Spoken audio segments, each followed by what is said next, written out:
ഓരോ വ്യക്തിയുടെയും ജനനസമയത്തെയും ആ സമയത്തെ ഗ്രഹങ്ങളുടെ സ്ഥാനത്തെയും അടിസ്ഥാനമാക്കിയാണ് ജാതകം എഴുതപ്പെടുന്നത്. നവഗ്രഹങ്ങളിലെ എല്ലാ ഗ്രഹസ്ഥാനങ്ങൾക്കും അതിൻ്റെതായ ഗുണങ്ങളും ദോഷങ്ങളുമുണ്ട്. ഗ്രഹങ്ങളുടെ സ്ഥാനത്തിനനുസരിച്ച് ശുഭഫലങ്ങളും ദൂഷ്യഫലങ്ങളും ജാതകന് അനുഭവപ്പെടുന്നു. ജ്യോതിഷത്തിൽ 7-ാം ഭാവത്തെ ജീവിത പങ്കാളിയുടെ സ്ഥാനമായി പരാമർശിച്ചിരിക്കുന്നു. ആയതുകൊണ്ട് ദാമ്പത്യ പൊരുത്തം ചിന്തിക്കുമ്പോൾ 7-ാം സ്ഥാനത്തിന് വളരെ സവിശേഷതകളുണ്ട്. എന്നാൽ 7-ാം ഭാവത്തെ മാത്രം ആശ്രയിച്ച് തീരുമാനമെടുക്കാനും കഴിയില്ല. മറ്റു ഗ്രഹങ്ങളുടെ സ്ഥിതിയും കൂടി പരിഗണിക്കണം. എങ്കിലും പൊതുവിൽ 7-ാം ഭാവത്തിൽ ഏത് ഗ്രഹമാണോ അതുപ്രകാരമാകും ജാതകന് ലഭിക്കുന്ന ജീവിത പങ്കാളി.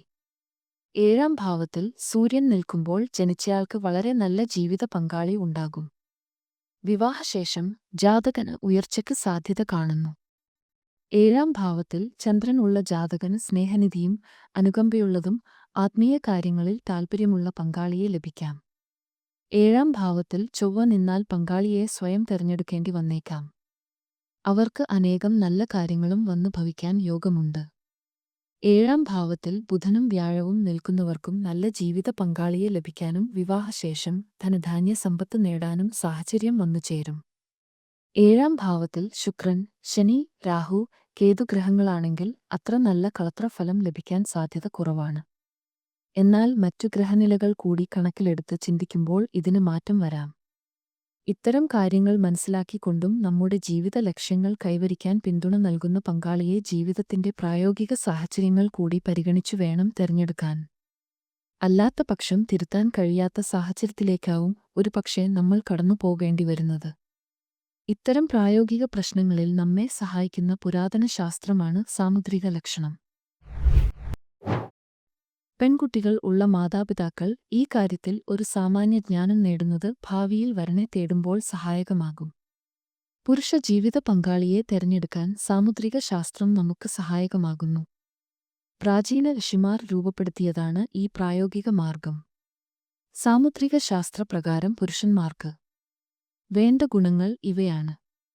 അവന് ധൈര്യവും സഹിഷ്ണുതയും ഉണ്ടായിരിക്കണം. എല്ലാവരോടും കരുതലും പ്രധാനപ്പെട്ടവരോട് ശ്രദ്ധാലുവും ആകണം. ജീവിത പ്രശ്നങ്ങൾ പരിഹരിക്കാൻ ശേഷിയുള്ള പരിഹാര മനസ്സുള്ളവൻ ആകണം.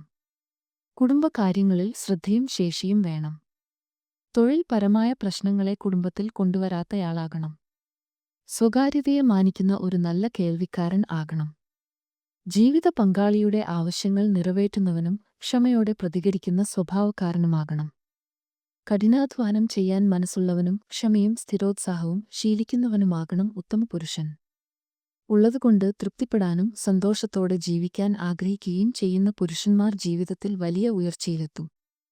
ശുഭാപ്തി വിശ്വാസവും മികച്ച പ്രതീക്ഷയുള്ളവനും ആകണം.